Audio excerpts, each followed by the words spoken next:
This is Half Serious, where we dig into the things that keep us going habits, hobbies, hell, even bad ideas, and the hard crap that nearly breaks us. Because life doesn't pull punches, and somewhere between the chaos and the craft, the dichotomy of life teaches us a lesson. We laugh, we curse, and we keep freaking going. So pour a drink or start your marathon, and let's get into it. Episode 13 is a part 2 of episode 12. Same guest, Kevin, goes into another incident when one of our officers was murdered in front of him.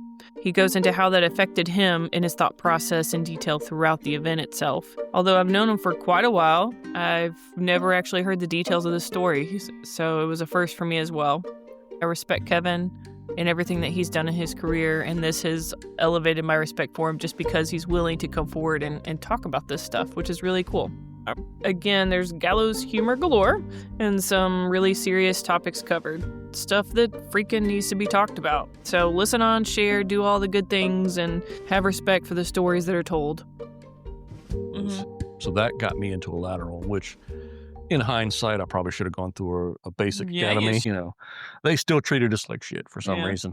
Oh, I can think of a couple reasons why. Honestly, the sergeant over at the time, after we got done, he was like, I don't know why I was such a dick to y'all. Y'all were laterals. And we're like, fucking whatever, man. Oh, too late now, buddy. Thanks. Yeah, they told us at the beginning of it, oh, man, you'll be playing volleyball for sports and you'll be just hanging out, doing whatever, right? We'll just go through a couple of classes. And that first day, and he's grabbing people's hair, fucking yanking, because we got 1 inch too long. And he's like, I was like, oh, my God. But anyway, we'd gotten cut loose and we were riding around. It was about a year later. And I'd fallen into a good squad. Well, the squad I was on, they were out there doing work, and it was what I was excited to do. There was one time the calls were coming out. We were a little shorthanded that night, I think. The squad that I was on, like I said, they were more worried about juvenile shit. So they were out of their zone doing that. They sent so they were divided into 30 and 40 squads. Right? 30 was on one half of the city and 40 was on the other half of that zone. And they called one of the 40 side guys to go to a 30 side traffic accident. Right. Mm-hmm.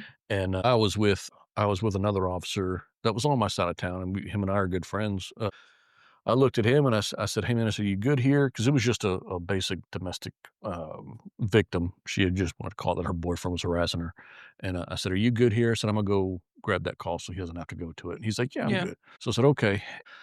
I got on the radio on the back channel that we talked to each other on, and I said, "Hey man, you can disregard going there." I said, "I'm headed that way," and he's like, "I'm already here. Just I'll help you out." I said, "All right, cool. I'll see you there in just a minute." He got there like 40 seconds before I did because I got stopped at a light.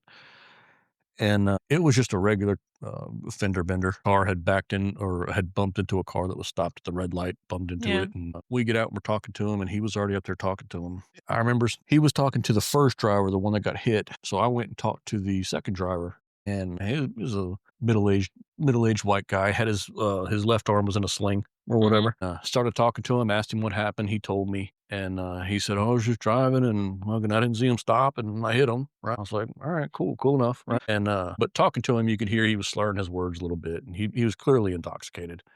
And Rick was talking to the other driver, who happened to be a retired investigator from our department. Oh. He had retired just a year or two earlier. He was there with his wife, and he was like, hey, look, that guy seems kind of intoxicated. And I was like, yeah, he is. We'll take care of it. Yeah. And I started talking to Eric, and Eric was like, we'll get a DUI unit out here. We'll take care of that. Right. So we decided we were talking to him a little bit, but we didn't want to have the FSSTs done in the field sobriety test done in the roadway, because there was still a lot of traffic that was going through. There was a parking lot right next to us, and we're like, we'll move him over to the parking lot and we'll do him there when the DUI officer gets there. So I was there first talking to him, and I said, hey man, come on, stand up, and we're going to move you over here for our safety. And he's like, I'm not going anywhere. I said, no, we need to get up. We're going to go over here. Mm-hmm. And he's like, well, I'm not getting up. I said, well, we're getting up. So I grabbed his right arm, which was the arm that wasn't in the sling, because I was like, well, I'm not going to grab his sling, and if I can yank him up, then he's just going to complain that I fucked his arm up. So I'm trying to grab his arm and stand him up, but he kept resisting against it. And Eric, being Eric, he was like, hey, he said, let me, right? And he grabbed his right arm to try and help him up. And he was just doing I'm senior to you. You know, I know a little bit more. I'll take care of it or whatever. I was like, whatever, man. I say this not in a negative way, but I've never forgiven him for that, right? For taking his right arm, okay? Because then I grabbed his left arm to try to help him up. We stood him up, and we started walking, and we got about 2 or 3 steps, and I remembered I had my clipboard in my left hand, and I said, well, if this guy gets stupid again, I don't want to have my clipboard in my hand and fuck around. So I turned to drop my clipboard on the hood of my car as we were walking. Well, Eric didn't slow down, and they kept walking, and the grip that I had on his left arm, I loosened it just a little bit because they were getting just a little bit out of my reach. So I loosened it a little bit, and as soon as I did, I felt that arm pull away, and immediately I heard the shot. I look over, and he's got a gun in Eric's forehead, and Eric is falling flat backwards.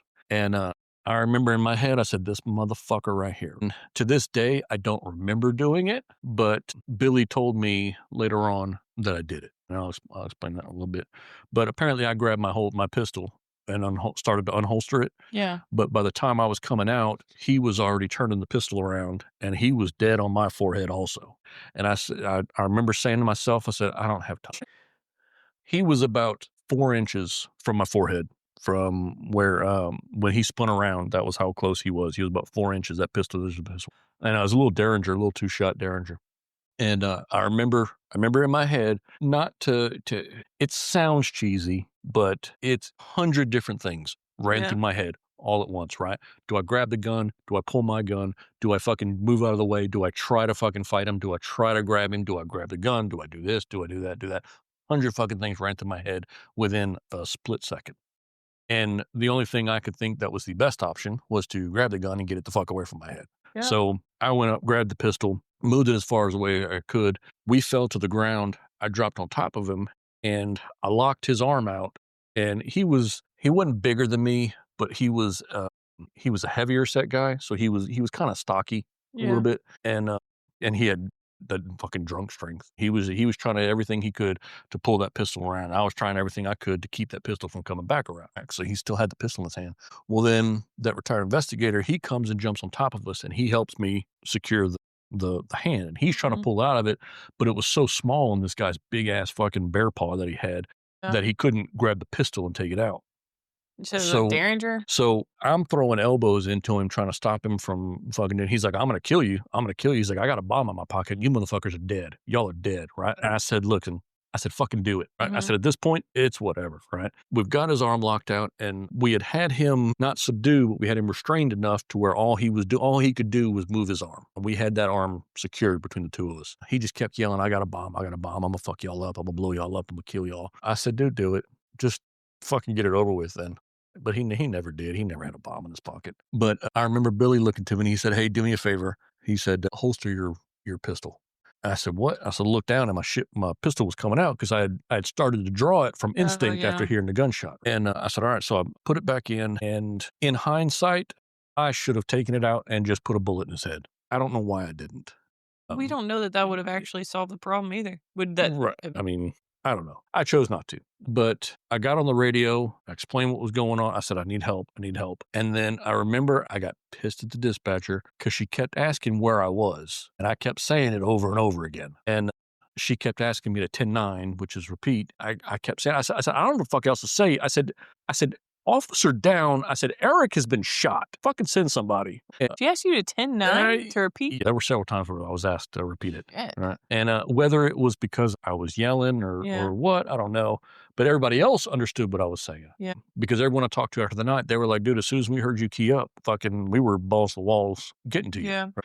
Yeah. I remember just the investigator that was with me, he's like, I need you to do me another favor. I said, yeah, man, what up? Right. I mean, we're still fighting with this guy. We're still struggling with him. He said, yeah, don't forget that part. We're still fighting this motherfucker. So we're talking back and forth. That's how we were talking. Yeah. He's like, I need you to do me a favor. I said, yeah, what you need? And he's like, tell them I'm with you. Right. I said, yeah, okay. So I went to go grab my mic. And as soon as I did, the other officer comes around and starts fucking pounding on Billy. Right. And Billy's like, ah. I said, hey, no. I said, he's good. He pushes the investigator off of me. I said, oh my God. And then that officer had a rookie with him at the time. The rookie comes, and I remember I was scared to death. Was it the one out of my class? Yes. Yes. Yeah. Okay. All right. He, nothing against him. He did what he was doing, but he went to go pull the gun out of his hand, right? But when he did, he was right in front of the gun. Oh, right? yeah. And I said, please God, don't pull that trigger. Please don't pull that trigger. Please don't pull that trigger. Mhm. But we had his hand so tight and pulling on his fingers that he Yeah. couldn't get the trigger off, right? Well, the rookie grabs the pistol out of his hand and takes it.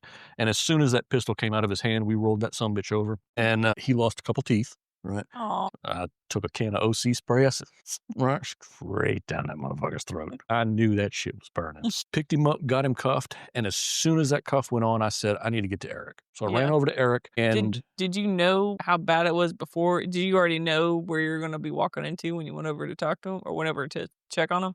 to check on Eric? Yeah. No, I was hoping for the best. I didn't know if he actually hit Eric, but in hindsight, I remember seeing Eric was flat as a board when he fell backwards. I mean, there was no there. You knew, but you didn't know. So I ran over to Eric, and I remember grabbing his hand, and he wasn't moving, but he would still give a few breaths, right? But it was those death gurgles. Yeah, and I kept saying, I said, hey, brother, squeeze my hand. I said, if you can hear me, squeeze my hand. Just please squeeze my hand. And he never did. I remember when we put him in cuffs, there was another set of hands. I never saw the person that helped us, but there was another set of hands that was in civilian clothes that helped us secure his hands and cuff him. Come to find out, there was a civilian that had seen what was going on and came out and fucking helped us. And I was told this part of the story by the people that were pulling him away. They picked him up and started dragging him away, and this civilian comes out of nowhere and fucking field goal kicks him right in his face. Fucking just destroys him. I said, fuck yeah, man. So I'm holding Eric's hand. I'm trying to get him to squeeze my hand, but you could see the bullet was, I mean, right in that fucking T-zone, right between his eyes. There was no coming back from it. The paramedics got there. They ripped all his stuff off, and without hesitation, they threw him on a gurney and took him out of there. They took him to the hospital, and I remember I didn't get to go to the hospital at first. I went to the precinct and had to talk to the investigators. I explained to them what was going on and everything that happened. And they were like, look, you're fine. Just go home. Go home, take a couple days off, and you'll be fine. And I said, okay. I said, my car is in the middle of the crime scene. I don't have a fucking way home. They're like, we'll get you home or whatever. I remember this. For the life of me, I can't remember the investigator that drove me home that night. I think that I know who it is, but I still cannot remember exactly who it was. But he was talking to me the whole way, and it wasn't about what happened. It was just, hey man, if you ever need anybody to talk to, just, give us a call or whatever. We've been there. It happens type thing. And I remember him saying, he said, there were studies out at the time. He said the reason more cops in the South get shot in the line of duty as opposed to cops in the North, because of that Southern hospitality thought process. He says that there's a lot of times where there's, hey man, let me do this for me, do that. I want to be respectful to you or whatever, right? He said up North, they don't give a fuck. They're just, hey, put your fucking hands behind your back. And then it's, it's cuffs at that point. Right? And he said they don't give them time to do that, but down here they do. That stuck with me for the rest of my career. But anyway, I went home, and my wife was home, and I had just had my oldest daughter at the time. She was coming on a year. She had just made a year. She had just turned 1 year old. I remember she was asleep. I went home. My wife at the time was there. She didn't want to say anything to talk about it or whatever. She's like, I'm here for you or whatever. And I remember laying down on the bed. And I said, what the fuck am I doing? I said, I can't sleep. I said, I need to go to the fucking hospital. All right. So I got up, I got dressed, I went to the hospital. The guys that I worked with on the street were there, and they let me walk in and talk to Eric. And the way I feel about it, I think they kept Eric alive just long enough for his family to get there to say goodbye. That, to me, I appreciated that from all the first responders that were there that day. But he stayed on life support for that day, and then the next I went home probably about 3-4 in the morning. Went home, got a little bit of sleep, and I came back to the hospital little bit before noon, and the same guys that I'd been working with, we went and we ate lunch before we went back to the hospital right across the street. And when we got back there, that was Eric's wife decided to take him off of life support, and he ended up dying. That was the first time I'd ever cried into another man's shoulder. Okay. I don't know why you're smiling while saying this, Kevin. Because I remember I was so fucked up. I said, no. I said, he can't have died. I was so fucking distraught about it. But I remember crying into his shoulder and being like, this is another man holding me. I said, it feels nice. but it's like not nice, you know. I was like, he shouldn't be holding me, but he was holding me and you know, and he let me cry, and so I cried and I got it out. See, there's that bullshit about us laughing about shit that's not funny. I can just see that being your thought process. You're like, it's another my shoulder, but it's nice. I shouldn't like it, And but I that's what do. This is what this whole episode's about. It's He coming out of the closet. Yeah, my side hurts. Christ. hard left turn. I really like the dick. I don't know what it was about that man's shoulders, but it was the most comforting shoulder I've ever had. Lie on my couch, please. My ribs hurt. That was horrible that we just left. Yeah. He'll get a kick out of it. He turned me gay. Long story short. Oh, great. Oh, my face hurts. Ribs hurt. So anyway, my friend died. Oh, man. Oh my god. No. That was shit. That fucked me up for a good long time. Not because I was keeping myself closeted, but because shit. Jesus. Okay. Sadness. So let's tell it. Okay. Okay. All right. I'm good. So for real, it's funny, but for funny. years, well, the turn gay part. For years, I couldn't even joke about that. I couldn't even mention his name without breaking down. How many years? I held that in. That happened in 2007. 2017 is when it all came crashing down on me. Shit. Oh yeah, that's right. So we buried him, and that same night, before I'd left the precinct, I remember going in. The chaplain was there, and several of the command staff, and they had told me, they said, "Hey, take as much time as you need, and come back when you're ready." Mm-hmm. And I'll say this to anyone listening: if anyone ever tells you to take as much time as you need, take as much fucking time as you need. Okay. I took 2 days after that. Shit. And went right back to work. Okay. I said, they kept saying it, hey, take as much time as you need. I said, yeah, man, I'm good. I'm good. Because it hadn't hit me yet. Right? Yeah. And I was like, no, I'm good. I'm good. And then the chaplain told me, he's like, hey, look, he said, he said, if you ever see yourself getting upset for just the littlest shit, right? If you see yourself just, you know, making big decisions about your life, you know, before you do shit like that, right? Come talk to me. Right? And I was like, man, I'm good, man. I don't need any. I was like, I'm good. And went home, went to the funeral, did all that. Thought I was good. Went back to work and didn't miss a beat. Went back to work and was back to chasing dope, chasing guns, chasing people down, fucking just, you know, answering calls, doing everything I could, just from 1 minute to the next. I had some great times, but inside of me, I was little by little beating myself up over it.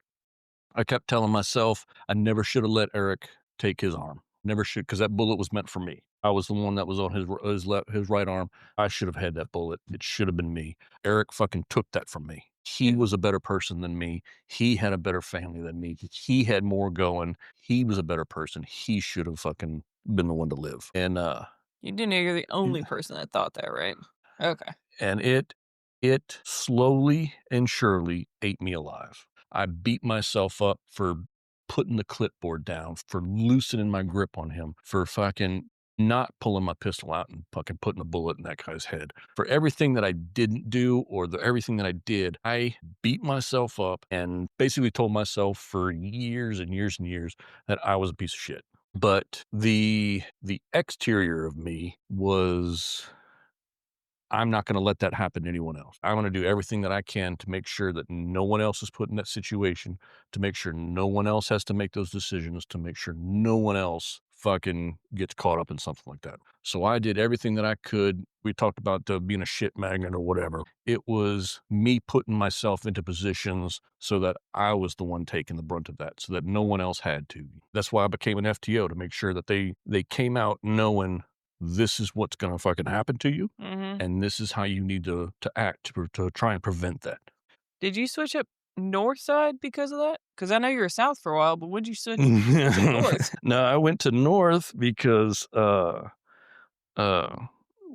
of the things that the chaplain had told me to do before I made any life-altering decisions was to call them and talk to them. Yeah. And I decided that I told myself that you know how when you're in a life or death situation, they always say your life flashes before your eyes. Right? I've been there and I've never seen that happen. So Right. whatever. Well, I didn't see shit Yeah. when that happened. Yeah. So, well, if my life didn't flash before my eyes, this isn't the life I should be leading. So, fucking, why am I with my wife? So I decided to divorce my wife. Told her I was done and wanted a divorce, and she wanted to work it out, and I was like, I'm good. And met another woman who was doing the same thing, getting a divorce from her husband, and that other husband happened to be another officer in the department that may or may not have worked on the same squad as me. And well, that didn't end well. And they force moved me. Anyway, I got a call from a supervisor, and they were like, "Hey, we're going to move you to north side of town." And I was all like, "Please, God, no!" And they were like, "Yeah, we're going to put you on 30 side." I was like, "Please, no!" Right? So they moved me to North 30, and that's where I ended up over there at the best time of my life up there. So yeah, but so work, Kevin, and personal life, Kevin, different people. Right? Work, Kevin was out there fucking making sure that shit was getting handled. Things were getting done. Top And 1031. Yeah. All of us are going to. yeah. So 1031 is officer's life in immediate danger. Yeah, well, there's a funny story about that too. Go. We'll talk about that in a second. But anyway, so I beat myself up for years and years and years, and I didn't realize how much it was actually affecting me. But I got married to my second wife, and had a great relationship. I enjoyed it every bit as I could. I thought she enjoyed it too. We had two beautiful kids out of it. But then it all came to a point where the way I was internally as personal Kevin was not what she needed, type thing. And it wore her down and wore me down. She told me one day, she said, "Hey, I want a divorce." And I said, well, it was kind of out of the blue. I didn't expect it.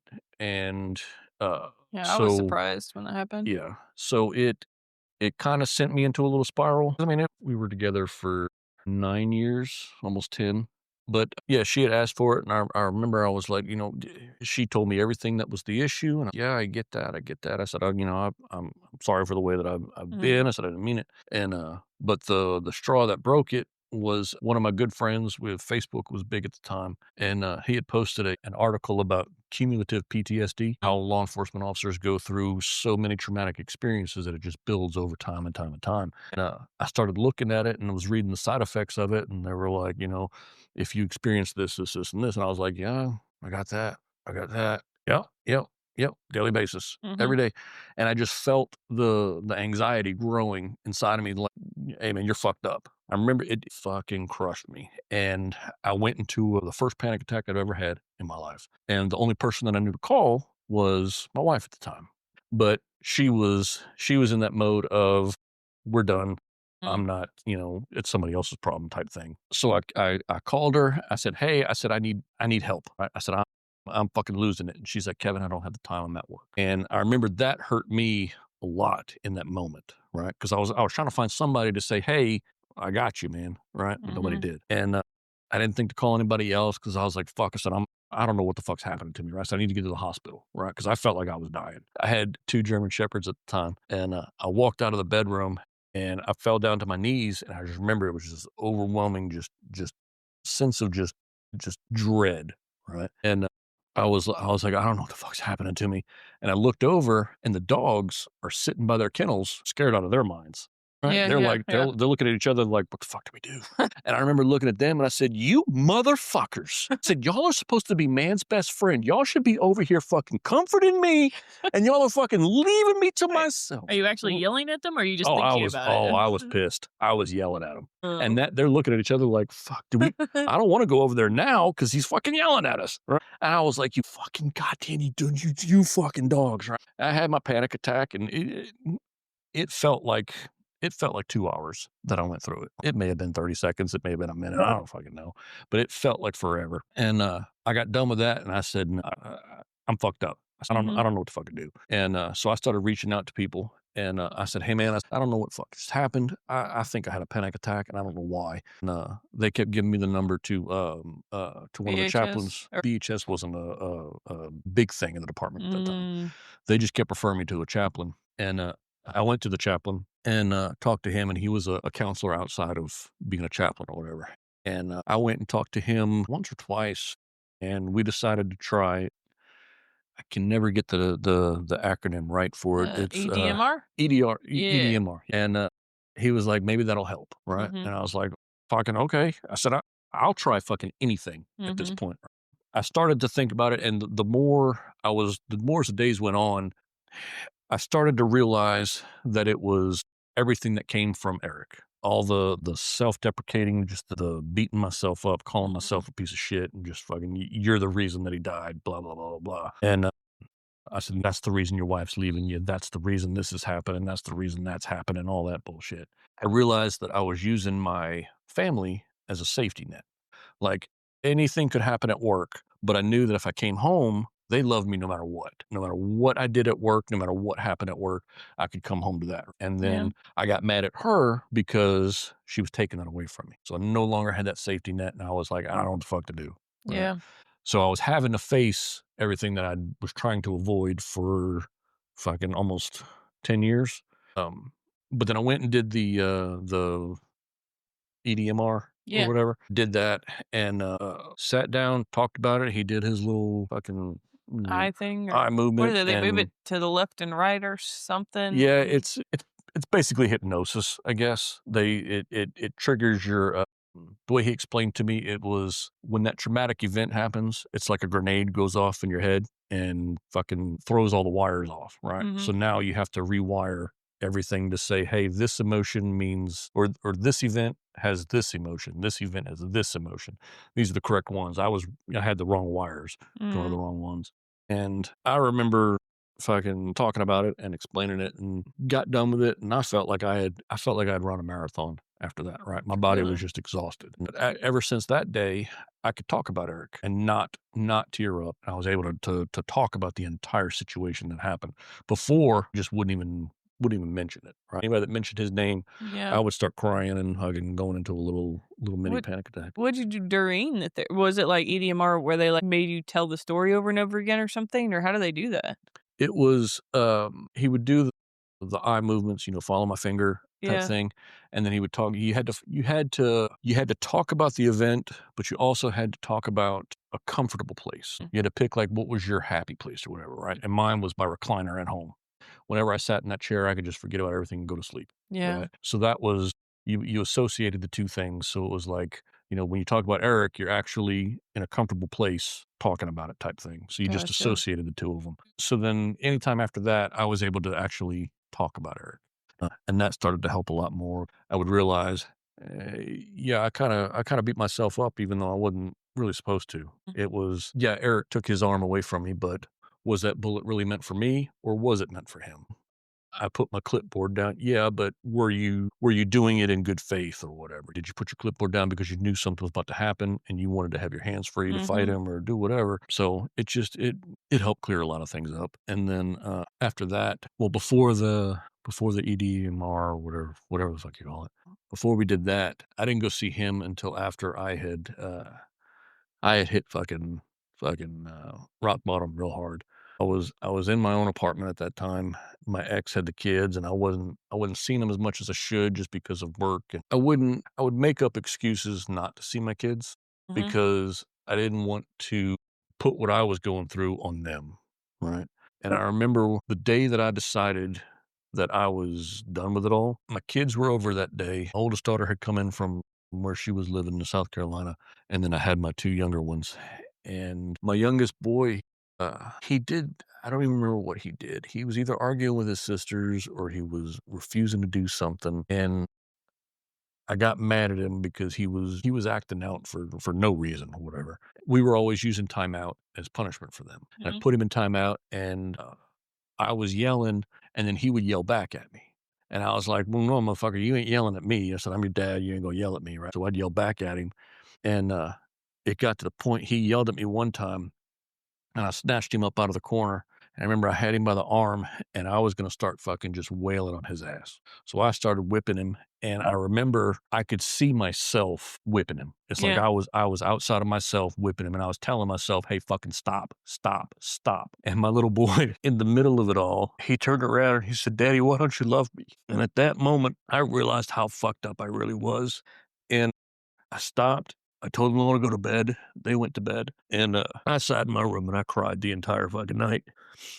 Next day, their mother went and took them, and they went back home to their mother. My oldest daughter went back to her mother. And well, I sat down and I said, no, I said, that's not me.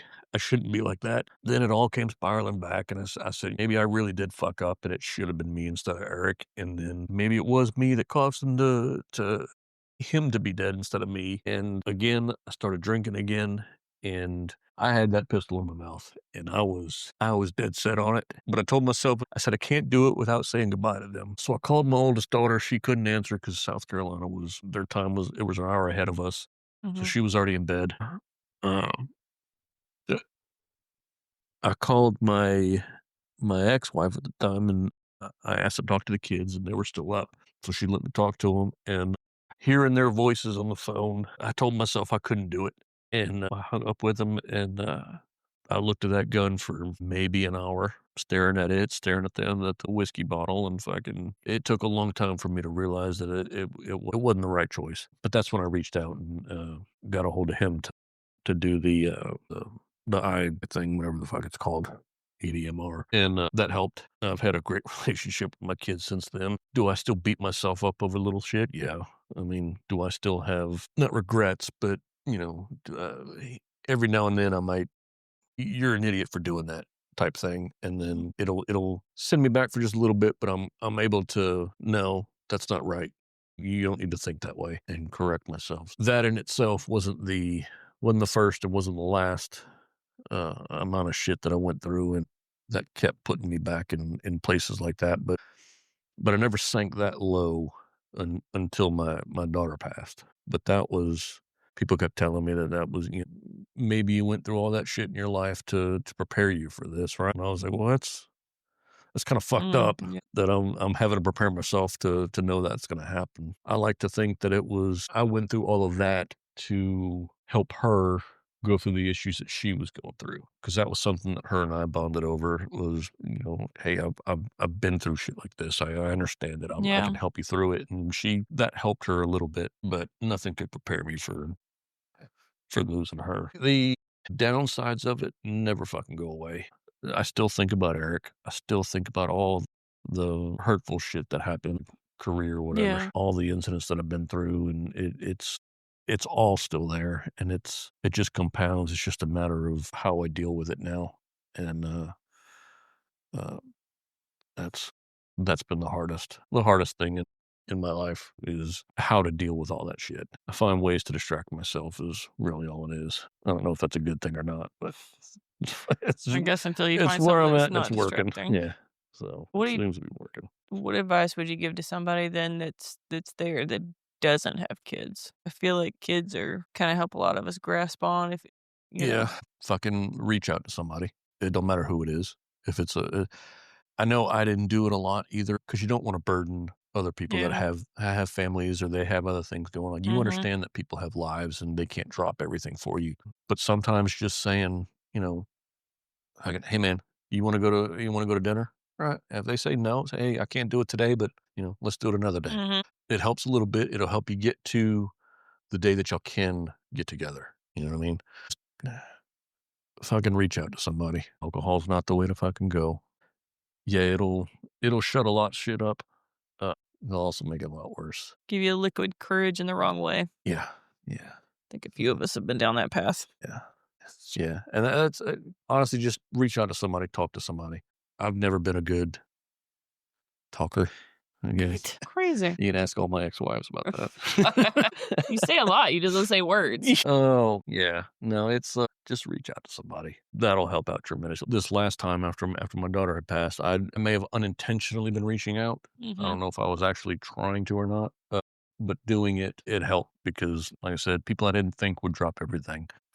It was almost midnight when they dropped everything they could and fucking showed up. People that were on shift, people that weren't on shift. Like I said, some people lived 40, 50 minutes away, and they jumped in their cars and came down there. Just reach out to somebody, tell somebody. Whether it's a friend, or you go to a meeting or something, a grief meeting or an AA meeting, or fucking a narcotic. Even if you're not fucking hooked on drugs, go to a narcotics meeting and fucking, listen to people's stories and listen to how they deal with it. And it might help you, but that's all I got. So How do we? any I mean, advice? I'd say I don't want to say our generation's a lost cause, but I mean, because it's not. But I use that term lightly. I don't know how to make the next generation. Granted, with peer support stuff we tried, but I don't know how to make the next generation better than we were. You know, about waiting till the last second.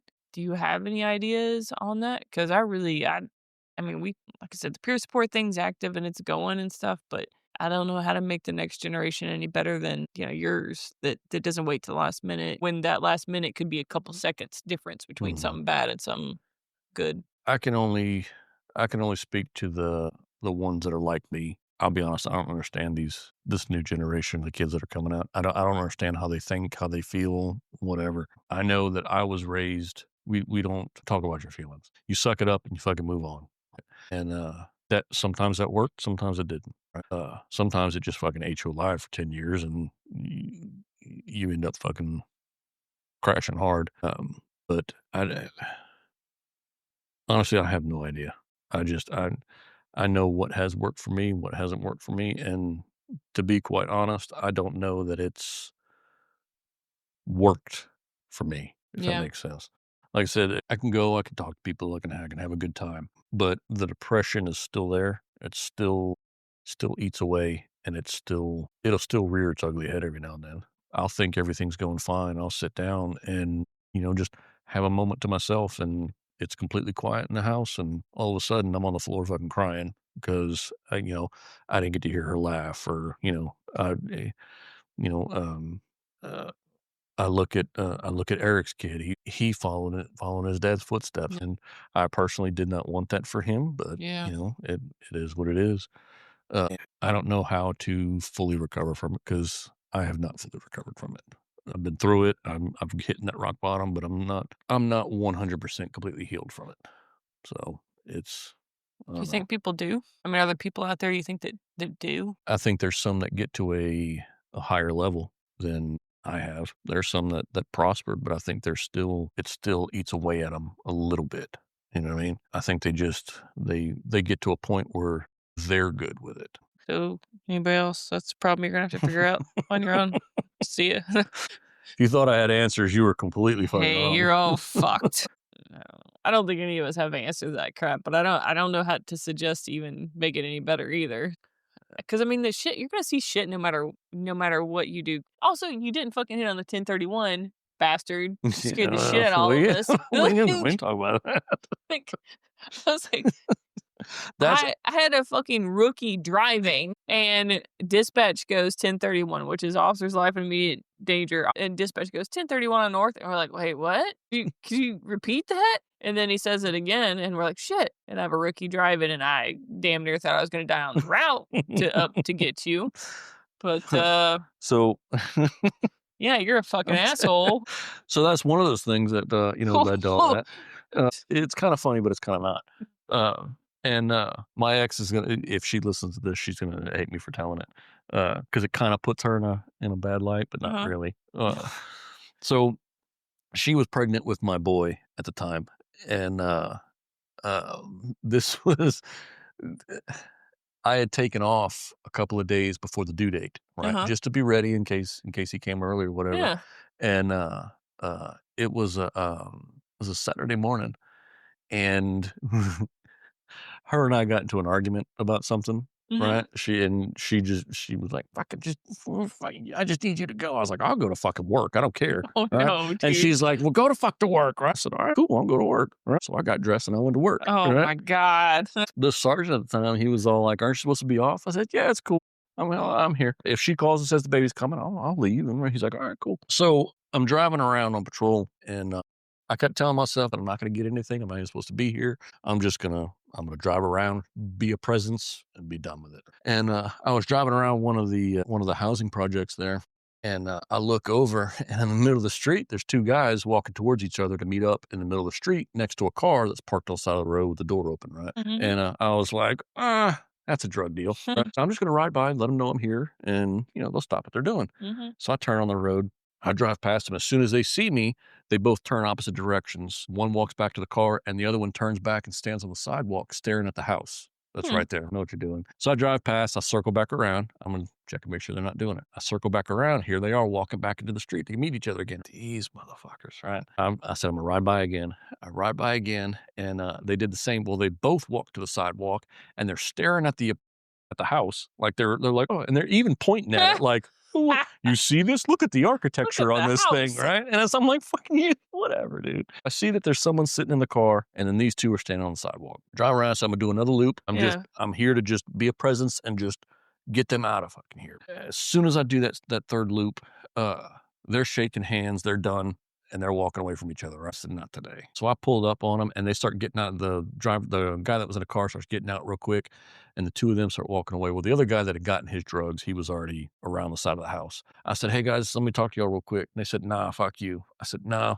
fuck me, fuck you. Come here. And he's like, I ain't got to do shit. I said, no, you do. And I was like, well, I said, you got disorderly conduct. I said, you're parked the wrong fucking way in a car. Yeah. I said, you're in Huntsville Housing Projects. You're not supposed to be fucking, loitering around here. I said, I'm coming to check on you.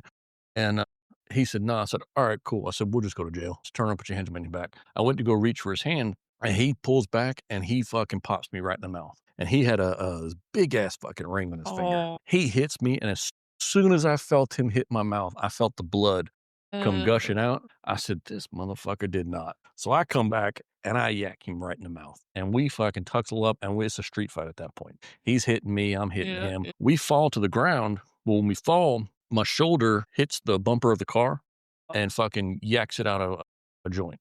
I've dislocated my shoulder. I hit the ground, and I'm trying to hold on to him to get him restrained, right? And he is fucking just pushing and pushing. And at one point, he had slipped around me and got behind me and got me in a chokehold. But I was able to get his hand and to put my hand up to prevent him from getting a full choke on my neck, right? And I'm pushing off on his hand. And then I grab his wrist and I bend it backwards, and he starts fucking letting go. When he lets go, I turn around, and his brother comes up behind me and starts punching me in the back of the head. So I jump on the first guy, the one that hit me. I grab him and I fall to the ground. So I'm on my back and he's on top of me, but I've got him in my guard. And I'm trying, I remember I couldn't move my arm because it was dislocated at the point. I didn't realize it. So I'm trying to flop it over so I can fucking grab it to lock him in. And I'm my arm over, and he's like, just let me go, dude. I'm like, fuck you, man, fuck you, right? And I finally get a hold of my hand, and I've got him locked in.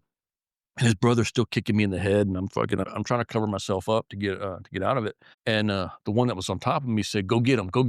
Right. So his brother said, I got you.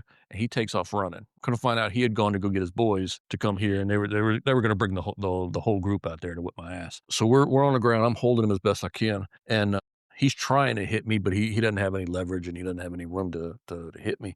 And he keeps saying, just let me go, dog. Just let me go. Just let me go. I said, dude, do you know how bad you fucked up? Yeah. He's like, I didn't do nothing. I said, dude. So I spit on him, and I spit the blood that was in my mouth. I said, you fucked up, boss. And I hear the sirens in the distance. And I was like, they're coming for you, man. And he's like, nah, fuck that. Just let me go.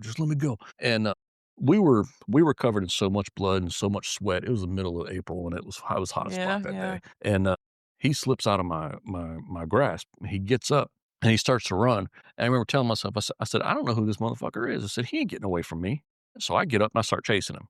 Well, my radio had fallen down. It's hanging down by my knee and whacking me in the knee as I'm running. Yeah. And my other arm is fucking hanging down, whacking my other knee while I'm running. And I chased him around the projects a good block or two. And I'm grabbing the radio, and all I can remember saying was assault an officer, right? All I could get out. And I remember hearing a siren in the distance, and come to find out later on that a woman that was in her apartment right where we were fighting that, she had called it in. She's like, hey, y'all might want to get down here. They're whipping up on a police officer right now. And chase him around the block or two, and the other officer gets there. And at this point, this kid had turned around. He's like, fuck it. He starts taking off his chains. He's like, we're going to do it. And he squares up. And I remember I looked down at my arm. I said, I can't fucking do this anymore, man. I said, fucking, but we're going to do it. Right. So I grabbed my pepper spray, and I sprayed him. And as soon as I sprayed him, the other officer comes running by and fucking picks him up and just body slams him, right? And we turn around, we get him in custody. Other officers start showing up. His brother, fucking, I don't know why, showed back up. And he was running his cocksucker. He was all like, fuck that dude. He ain't got to be taking my brother like this. Y'all beating him up for no reason. I said, take that motherfucker to jail. And one of the other guys that was there with me, he had snatched him up without hesitation. Just picked him up, fucking slams him, Cost him up. And so they're in custody. I start walking off, and one of the guys that I'd gone to the academy with, he showed up, and he was like, "Hey, Kev, why don't you have a seat, man?" I said, "No, I'm good." He goes, "No, man, you need to take a seat. You just need to take a rest." I said, "No, I'm good." And he goes, "No, you're not." I said, "What do you mean?" And I looked down, and my arm's hanging down my fucking calf. I was like, "Hey, man, I don't think I'm good." I said, "I need to sit down." And he's like, "Yeah, it's a good idea." So I sit down, and the paramedics get there. They're like, "Yeah, let's take you to the hospital." I said, "Okay, cool." So I get on the gurney, and they put me in the ambulance. One of our friends was in the ambulance with me. He had taken my pistol from my holster to secure it. I'm laying in the back of the ambulance, and they're rushing to get to the hospital. I remember one paramedic was holding my arm still, so that didn't give me any pain while they were hitting bumps or whatever. Right? And the other one had my arm to try to put my left arm to put an IV in there. I remember the officer that was with us. He's like, "Hey, hey, hey, why don't you wait till we get to the hospital to do that?" And I look over, and this paramedic, you could tell he's new because he had a different color shirt on. He has got the needle in his hand, and his hand is shaking like he's got fucking Parkinson's, right? He is just fucking trembling.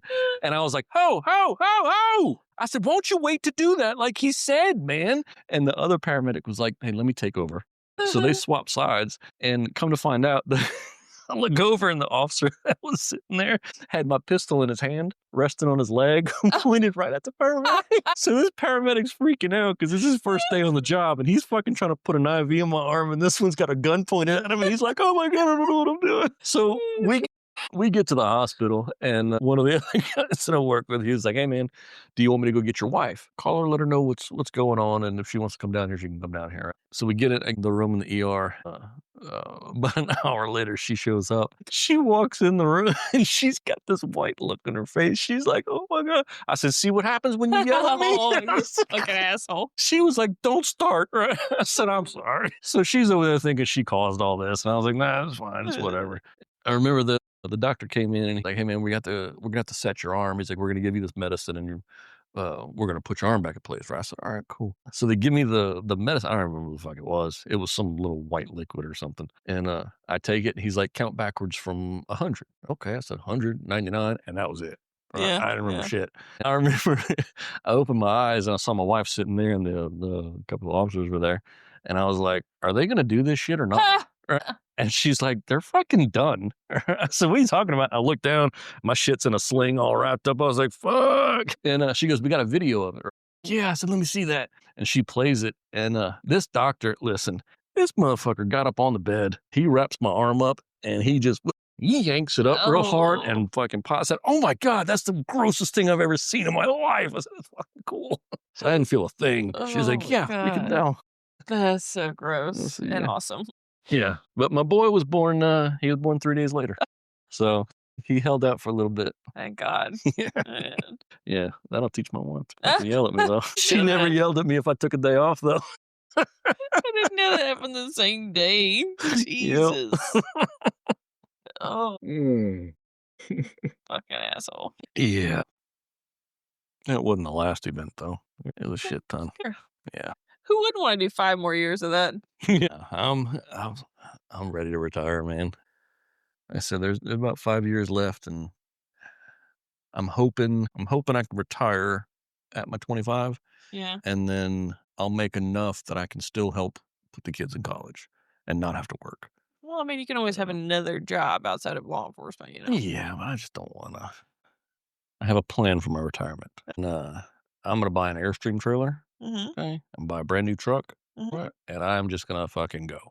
I'm going to find everything that I have passed up in my 25 years, because I passed up a lot of vacations and just seeing shit just because I had to work and because I immersed myself in my job.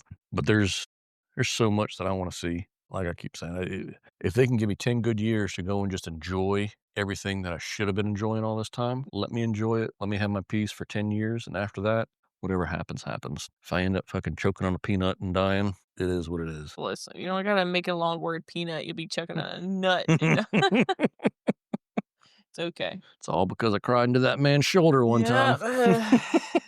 I'm tired of seeing buddies die and just officers in general. I tell you, I was checked out for a little bit before my daughter passed. I was hung up on all the stress that we were going through with taking care of her and Mhm. everything that she was going through. Um, and this was another day. My LT had come in at the time, and he was doing his duty. He came in and he put a piece of paper on my desk, and it was more or less a, hey, you've been taking off a lot of work. You've been absent to the point where it's noticeable. And he said, from now on, anytime that you need to call out sick, he says, I'm gonna need a doctor's note, and I'm gonna need some sort of reasoning behind Yeah. it, right? He said, that's just looking out for you. And I remember he had handed me that, and that was something I was supposed to sign. He wasn't trying to get me in trouble. He was just a, hey, this is between you and me. Um, I see this. We need to address it type thing. I remember looking at that paper and I started to cry. And he was like, do you need a minute? I said, yeah. So he left, and I took that minute to myself, and then I walked into his office and I said, hey man, I said, I appreciate it. I said, I get it. I said, I understand it. And I've been fucking up. I've been trying. mhm. Right. And, he had known everything that I was going through. He'd been my lieutenant for a couple of years. And, I said, I appreciate you bringing it. I'm sorry that it got to this point. He's like, no big deal. We're here for you. Anything you need. He said, we'll do it. And, I said, all right. And, he's like, do you need to go home? And I said, no. I said, I'll be fine. So I went back to work that day, or I was still at work. But I went out and I was checking on the guys and answering calls because they were shorthanded. And so I go out, I was answering a few domestics, and it was one of those days that you could tell things were just escalating as the day went on, right? There Mhm. was a domestic that was started off as a harassment. There was another domestic that got a little bit more serious. There Yeah. was another one that happened to be a little bit more, and I was like, Mhm. this is kind of odd. This one other one came out and they were like, hey, there's shots fired in this neighborhood. And I happened to be a block away from it. Right. Well, let me go over there. They just thought they heard some shots. I said, let me go check it, and Yeah. then I'll let them go take their 10-10, right? Their lunch break. And so I pull up, and as soon as I pull up, they're like, well, we've got another caller saying they hear shots fired, but it's from it's from adjoining building. They're like, they think they hear a bunch of screaming. And then they're like, well, as I started walking to the building, they were like, well, now we've got a caller saying that they're not talking to the dispatcher. They're just saying, please don't do this in front of my kid. Please don't do this in front of my kid. Fuck me, man. Yeah. So I turned the corner where the original call was from, and I could see the glass was busted out on the back door. And I Mhm. hear just fucking screaming inside. I was like, fuck, man. So I draw my pistol and I moved around to check the front side of the apartment and check the back side. There was absolutely no cover on the back side of the apartment. Right? The front side of the apartment was in a breezeway. And so I told units what I had. And the next officer that got there, he comes walking up, and I remember I'm holding the front door, and I look over and I see him. He comes walking up. He takes about 5 steps and he goes, "Oh fuck." He turns around and runs back and grabs his body cam because he was had it charging in his car. So he runs back and puts his body cam on. And when he did that, I went, Oh no. fuck, I don't have mine. I said, it's sitting in my office. So he comes up and I tell him, I said, hey, watch the front door. I'm gonna go cover the back.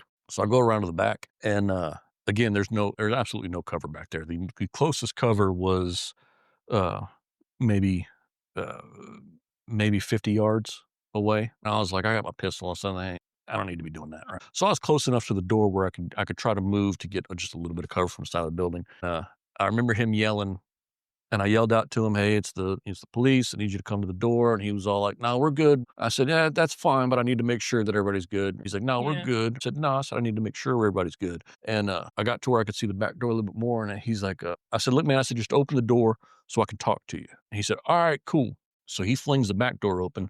Well, he kept his right hand behind the door, and he had his Mhm. left hand out. And he's like, see, we're good. We're good. We're good. And I Mhm. was like, well, all right, cool, but I need to talk to everybody. And just behind him was his girlfriend. And she had this look on her face like she was fucking scared to death, Yeah. right? You could just see it in her face. And then she had a little 2-year-old kid that was crying his eyes out. He was scared to death, but they're standing right next to the door. And I kept trying to talk to him, but he was just, we're good, we're good, we're good. He would talk to me, but he wouldn't talk to me. You Mhm. know, he would acknowledge that I was there. So finally I would talk to him, and when he would start talking, I'd look at her. I said, are you good? And she was like, nope. And then I talked to him a little bit more. And I said, hey, I said, fucking get out of there. And she was like, I said, fucking run. She snatched her kid up and unlocked the door. And as soon as she unlocked it, he slammed that door shut. Could I have taken him out? Yes. But there was the possibility she was directly behind him in that line of Mhm. fire. still there, ready to go. And then I said, all right, well, he returned fire and that motherfucker's shot, right? At least inside the apartment. And so another guy gets there. He was on the SWAT team. And I said, grab the kid, grab the kid. I grabbed her and helped her out of there because she was shot. We're getting her out of there. He grabs the kid. We run them around the side of the building. And I pass her off to another officer that just showed up. I said, she needs some tourniquets. She's shot twice. And then they handed the kid off. And I had to go back into supervisor mode at that point and start setting up a command post and getting everybody out there that needed to be out there. And the lieutenant showed up, and then he relieved the officer that had to return fire. And I stayed with him the whole time and checked on him, made sure he was good. But I say all that to say that was a day where I think I was checked out on the department.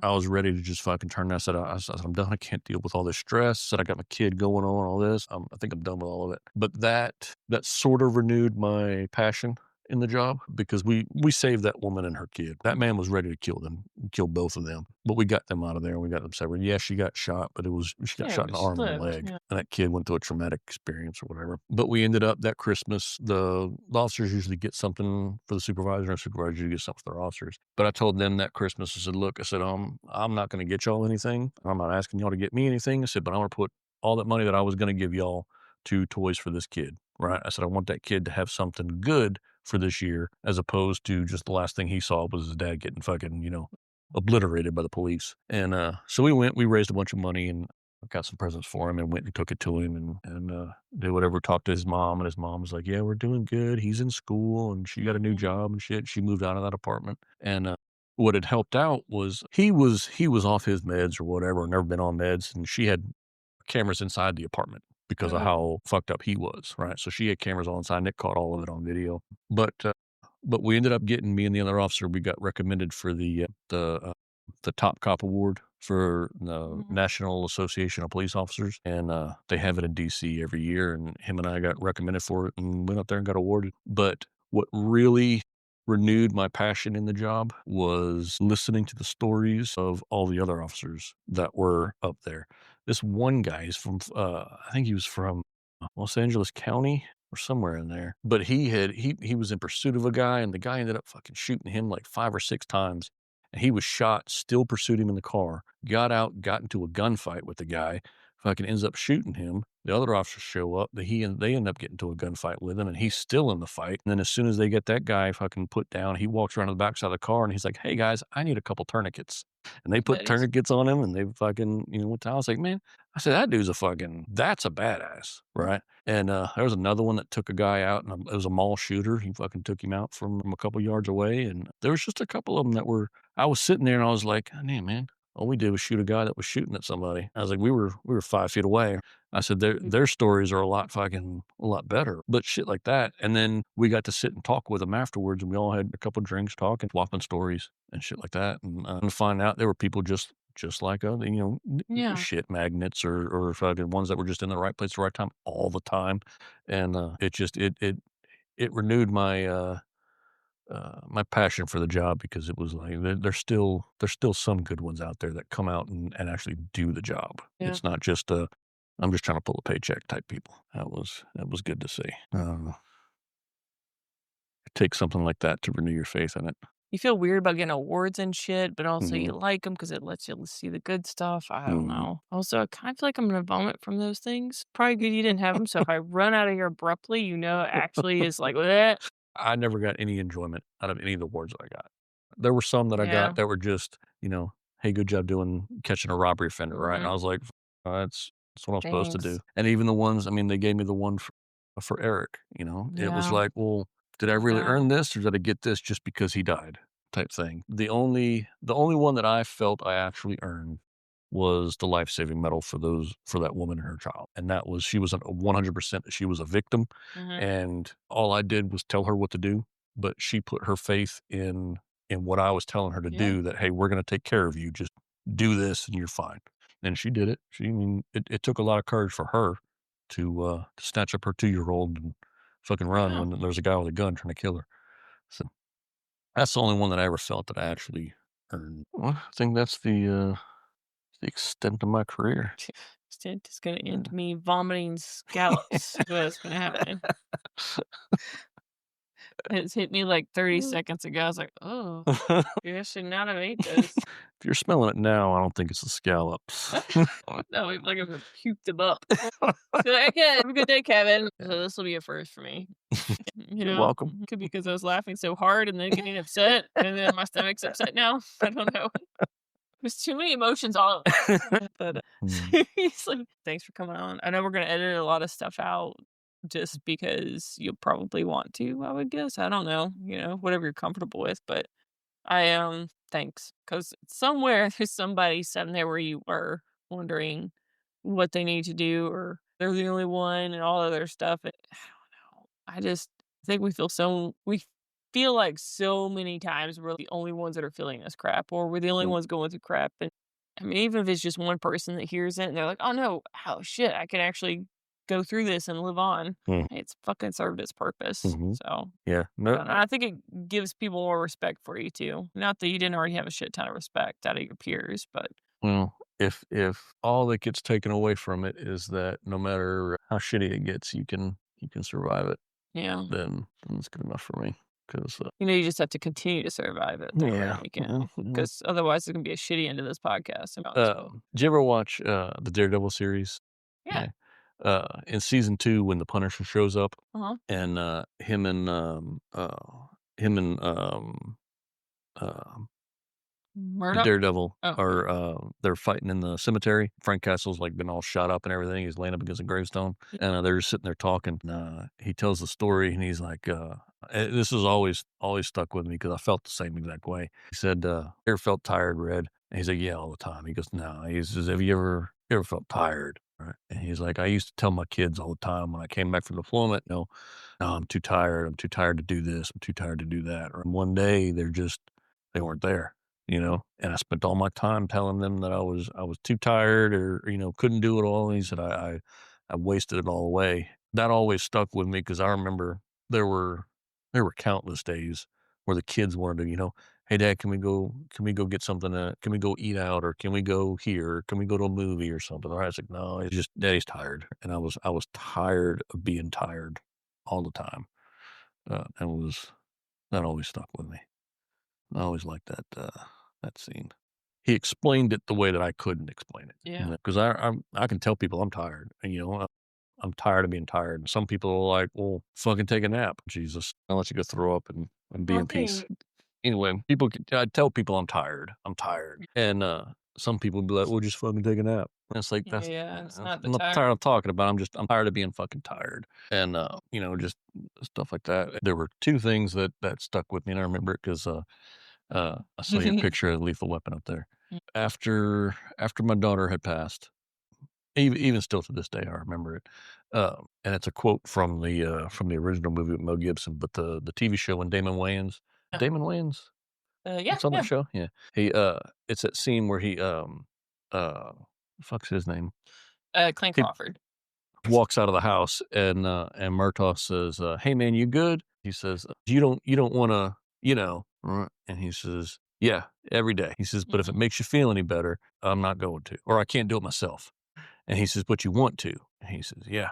He says, "But she'd be ashamed of me." And that always stuck with me because my daughter, she had struggled with mental health, and she had tried to kill herself several times. After several of those, she wanted to dedicate her life to making people feel better about themselves so they wouldn't be put in that position. And I know she'd be pissed at me if I did anything like that. So that kind of stuck with me a little bit. And then one of my good friends, he explained it that maybe it was her time to go because it was going to save her from a lot of pain that she was going to go through, like maybe I always thought that it was going to end up with her passing away by her own hand. I didn't think she would end up the way that she did, but I thought it would happen later on in life. I thought she'd have a lot more time, but that stuck with me because it saved her years and years of what I went through.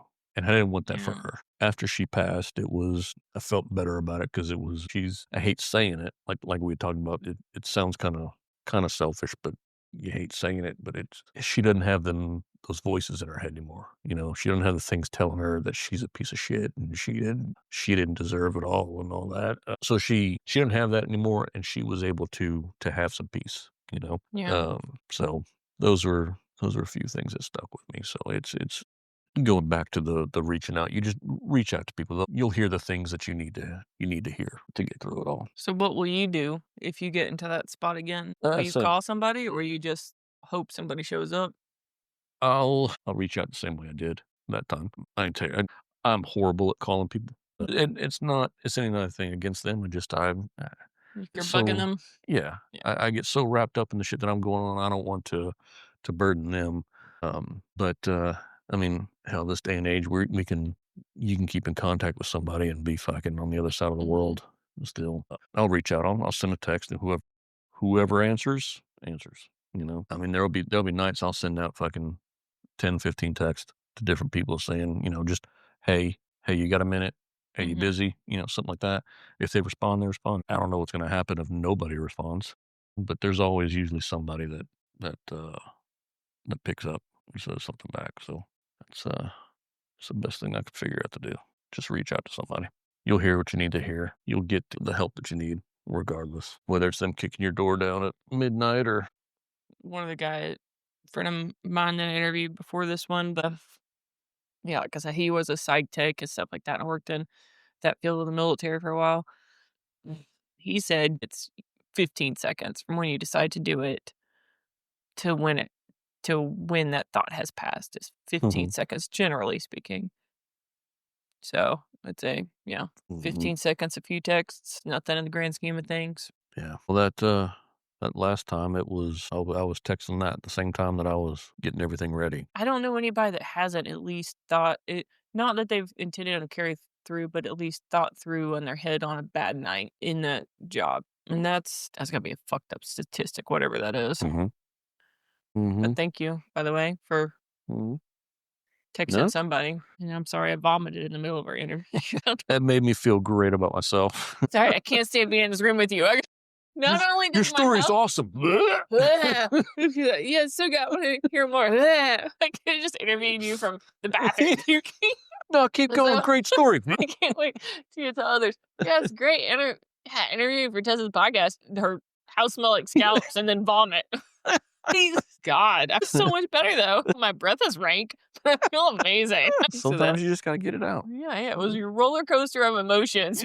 I was up, I was down. I'm like, asshole. Yeah, I do what I can. Yeah, well, seriously, not even. This is just thanks for coming on here and doing this, because I know it's a lot, and I'm curious, why did you want to come on? By the way, like, what was you're just like, why not? I'm good with it.